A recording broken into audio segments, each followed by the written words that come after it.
Good day, people. Mercedes S550. This is a 2008 Mercedes S550. I had a coolant leak and I had to replace this valve over here because this one was broken. As you can see, it broke off from the top and just snapped off. All the coolant leaked out while I was on the highway. And I'm so lucky I had this part on me for some crazy reason. And this is the stock number. Sorry, let me flip it up. This is the stock number A230 630. Sorry, 830 84 04. But I have the bag inside. I'll show it to you. Anyway, so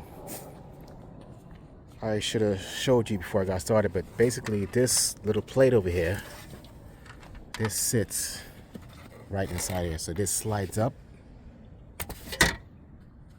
and just moves out the way, and this goes on top.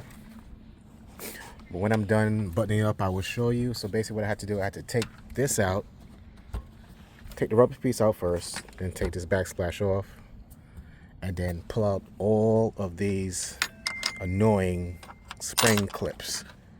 I'm not putting them back in. It was a bitch to get out, so whatever. So everything is off. Got the part.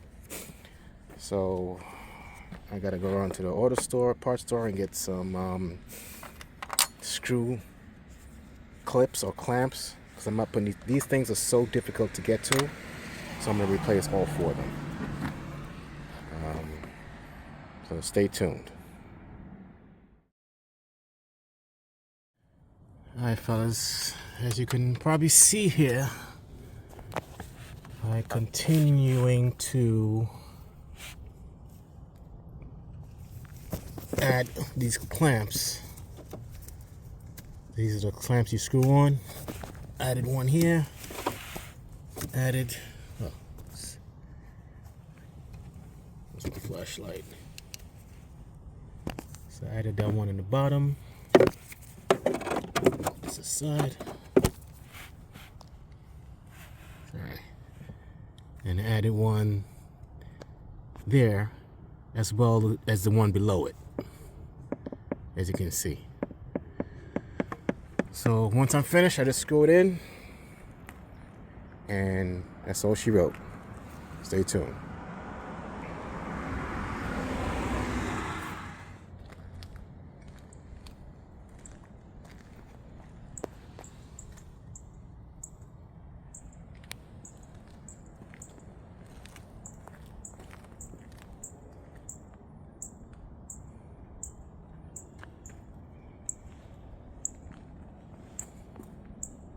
Hey guys, so I'm about to install the valve. Make sure you clip this in. I just clipped this in. This was hanging. Actually, I had to disconnect the old one from this harness. So make sure you clip this harness in. It's 2 wires. Make sure that's clipped and connected before you install it, because you're gonna have to take the whole thing back out just to clip this in. If you don't clip it, it's not going to work.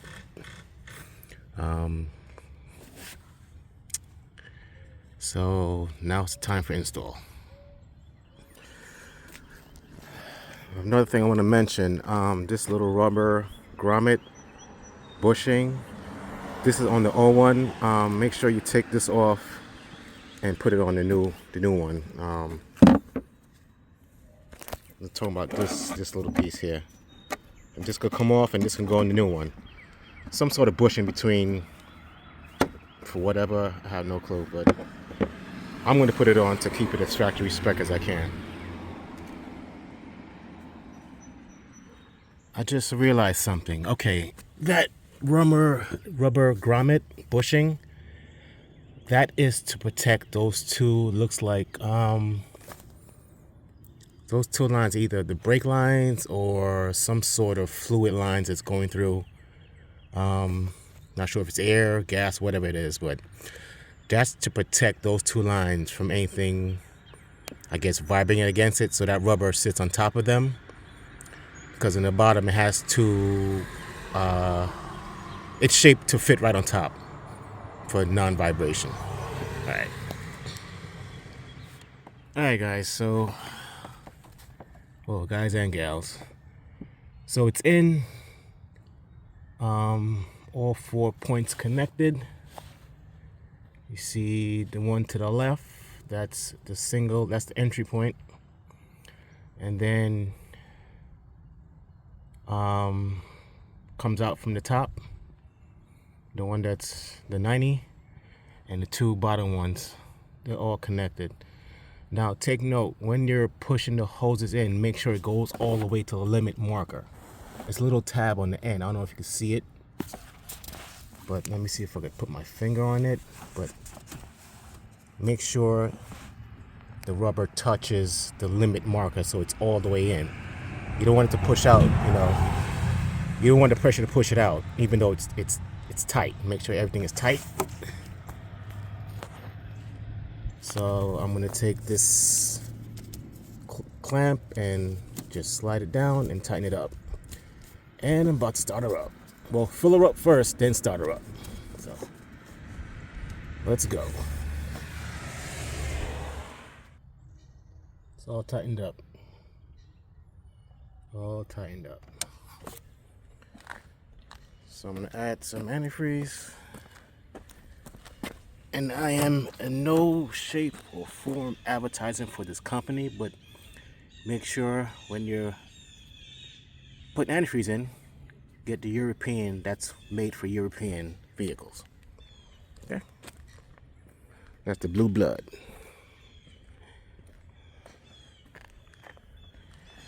All right, when you're filling it, before you start the engine, make sure you fill it up before you start the engine, before you run it. In this case, mine is totally empty. So I'm gonna fill it. Well, not fill it totally. I'm gonna have to start the engine before I really top it off. But I'm just putting enough in there to get it started. Cause she almost overheated yesterday. I can't have that. Look. Now, this was not a full bottle. I had this from before.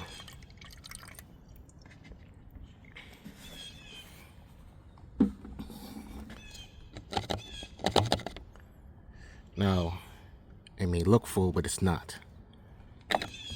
There's a big ass radiator. So, it goes down from the bottom. You can't see the hose. Into the radiator and back out through the engine. So I'm gonna put another bottle and get it started. Okay, so that's 1.5 bottles. 1.5 bottles, and it's full. That's telling me that not everything drained out, but I don't believe that.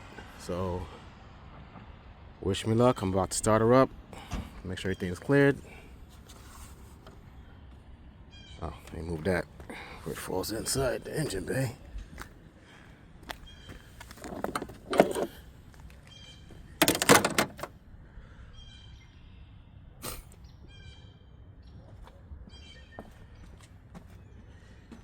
I'm gonna leave that open. Actually, let me close it.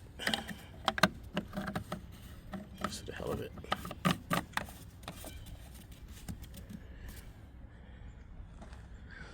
I'll open it back up in a minute.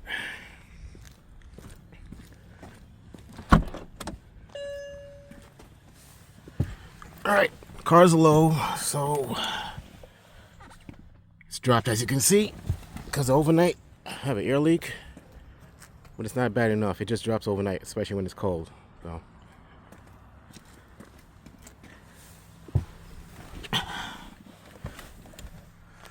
let's get it started.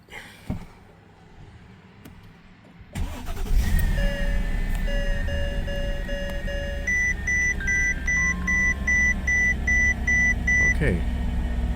Yesterday it said add coolant.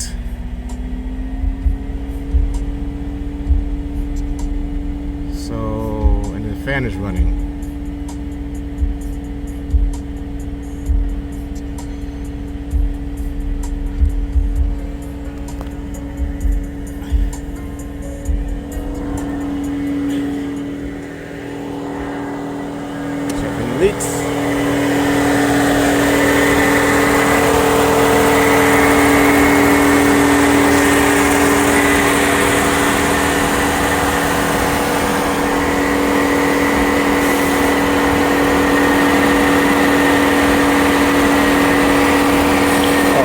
Let me turn the heat on.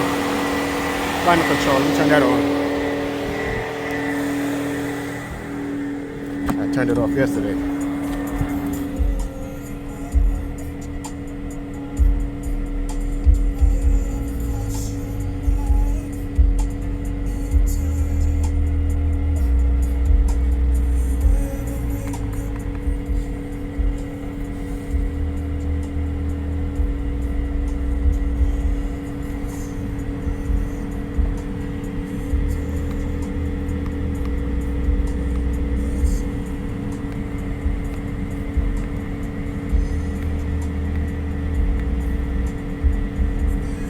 Messages.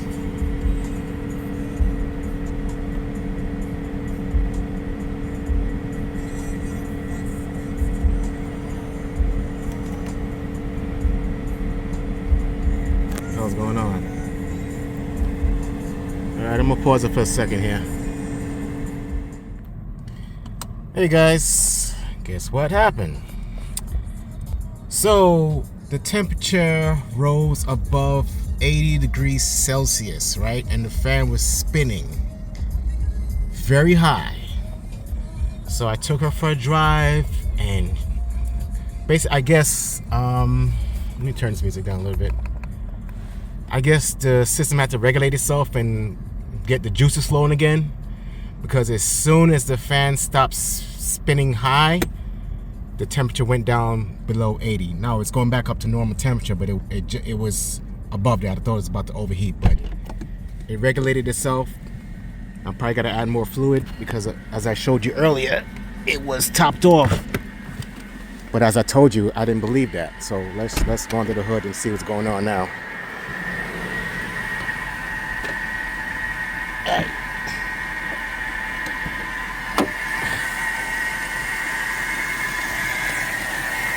Okay, got a little stuff is still burning off. That's okay. Burn off, baby. As long as it ain't leaking. This is where it's leaking from. Get my flashlight.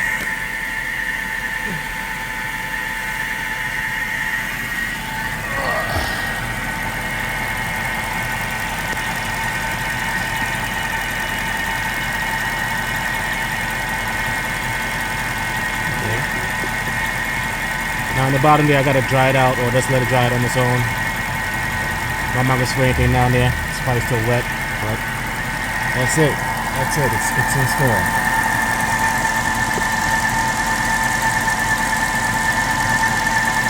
I'll leave the part number in the description. I got it directly from the dealer. I may have bought it through FCP order, FCP Euro, or FCP whatever. You know what I'm talking about. Yeah. Well, I'm not going to open this now, but you can see it's still full. The canister is still full with glue. I'm not going to open it up until it cools down later on. But she's running fine.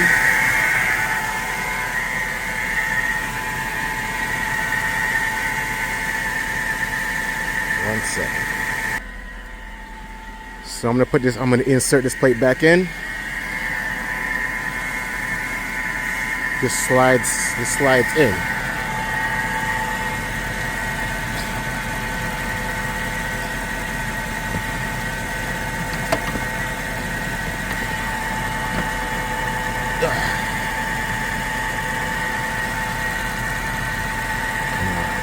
Let me get this other side in there. All right.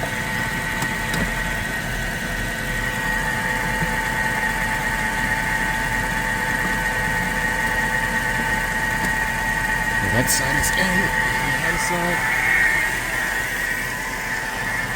See what I'm doing. Okay.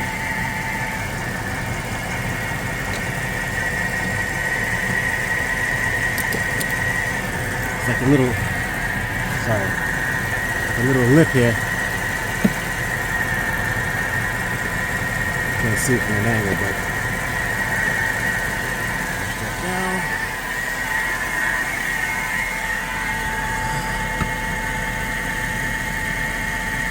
Something's holding it up from over there. Okay, I got it back in. Still running fine, no leaks still.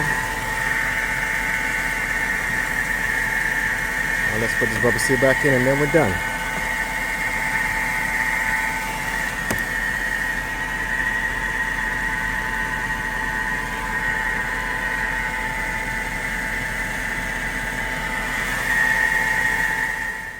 Alright, she's all buttoned up. My Benz 2008 S550 W221 M273 engine. The fix is done. She's breathing properly. No leaks. Well, I do have some leaks. Next segment, well, next clip, when I get a chance, I gotta replace this oil cooler seal. As you can see, it's all dirty over there. I cleaned it up a little bit, but it's leaking from right there. So replace the seal. I may replace this power steering reservoir because it's, if you heard earlier, my engine was making like a whining noise. I don't believe the fluid is properly getting to the power steering pump, but I don't have any issues with the power steering itself physically. It feels okay. So that's the next job. And then to clean up all these pulleys and stuff. So that's it. Thanks for watching.